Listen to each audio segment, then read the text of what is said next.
The story of Mix It Up. Children will love this little video about boring, rainy, snowy days when there is nothing to do. When there are no new things and nothing to watch on the TV. That's when one should mix it up. An exciting story whose few readers will watch the whole video, eager to know what happens next. Hi. My name is Sally and I live in New York City in the United States of America. It's a chilly, cloudy fall day, and the rain is turning into an icy, snowy mixture. I am bored. Last week the weather was beautiful when I had to go to school, but it gets dark early now, so I cannot play outside. Now, when I don't have to go to school, there is an early winter storm brewing. I am bored. My big brother, Josh, is watching his favorite TV program and, as usual, he won't let me watch anything I like or even something we both like. Josh doesn't like to share. I am bored. I don't have any new books to read. I am bored. My mom is listening to the news on the radio and they are talking about the low temperatures and the surprise winter storm that is moving in. I can't even listen to music. I am bored, bored, bored. I said aloud. Sally, my mom called out. If you are so bored, why don't you draw a picture or color? I can't, I said. I am out of paper. Sally was obviously bored. She moped around the apartment for a while, tried to find something to do, but there just wasn't anything that interested her. She walked slowly to the window, pressed her nose against the cold glass, and watched the big snowflakes fall from the sky.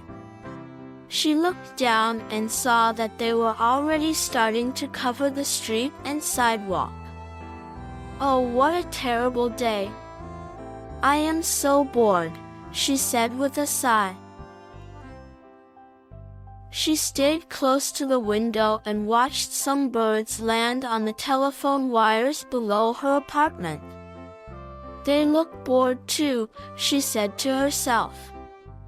She watched the cars go up and down the street as they left their tire tracks in the pure, white snow. Across the street, a dog slipped on an icy spot as it chased a cat. She thought she saw the cat turn around and smile, or maybe laugh at the dog as it tried to stop spinning in circles.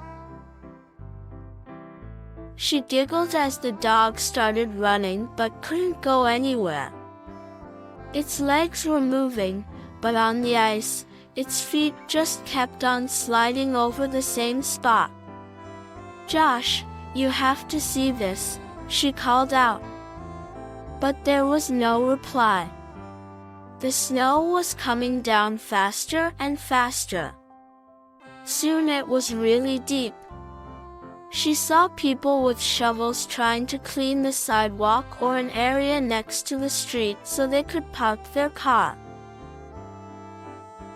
Some people were walking with open umbrellas that looked like they were made of thick, white cotton candy. She licked her lips as she imagined how good a cotton candy umbrella would taste.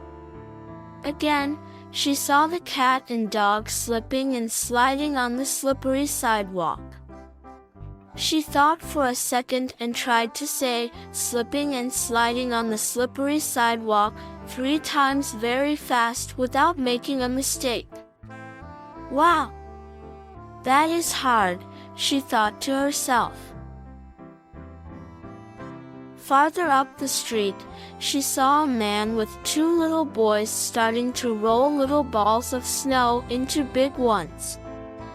What are they doing? she mumbled to herself.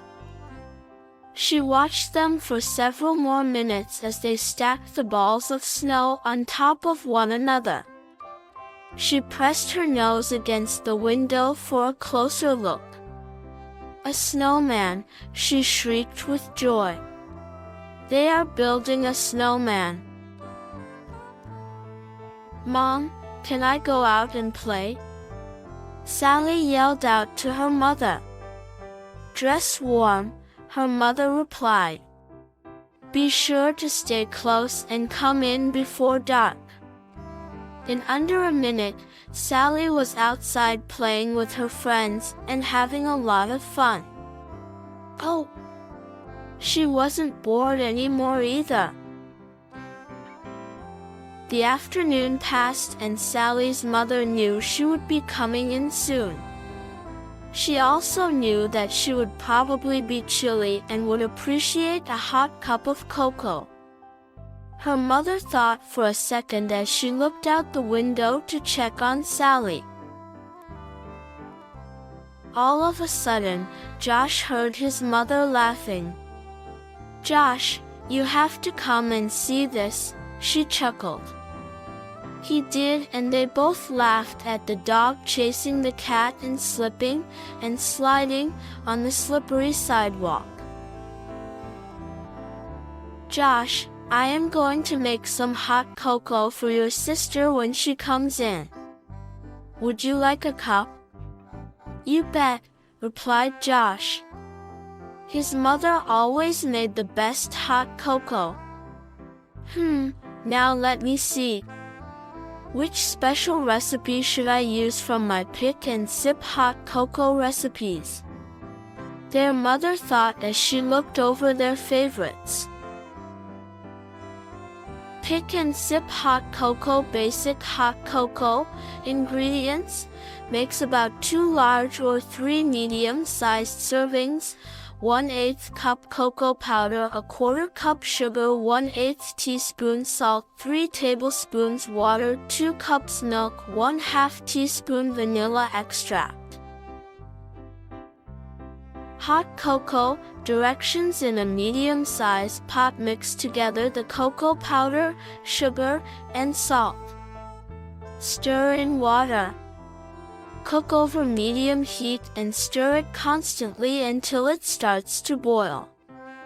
Continue stirring mixture for another 1 to 1.5 minutes. Add milk and stir constantly until hot but do not boil. Remove from heat, add the vanilla, and whisk until foamy. Pour into your favorite mugs, serve, and enjoy.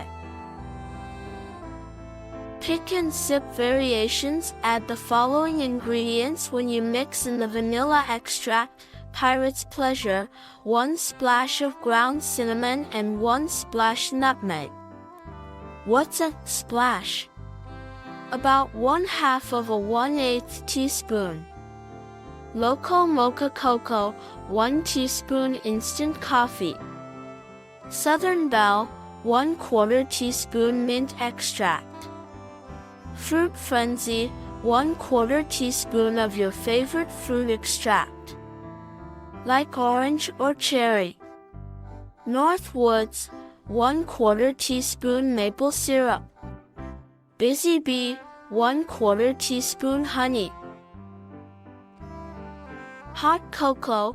Toppers: whipped cream, marshmallows, whipped cream or marshmallows sprinkled with sugar or candy bits. Softened ice cream. Hot cocoa. Stirrer: cinnamon stick, candy cane, peppermint stick, licorice whip. I think I'll make the Southern Belle hot cocoa, topped with vanilla ice cream, and use a candy cane stirrer, she said to herself. Just as she finished cooking, the door opened and a red-cheeked Sally came in and took off her gloves, coat, hat, scarf, and boots. What's that wonderful smell? Sally said with a smile. I hope it's what I think it is. All three sat and sipped the hot cocoa while Sally told them about her adventures outside. Sally giggled and said, "And I thought I was bored." Goodbye, my friends.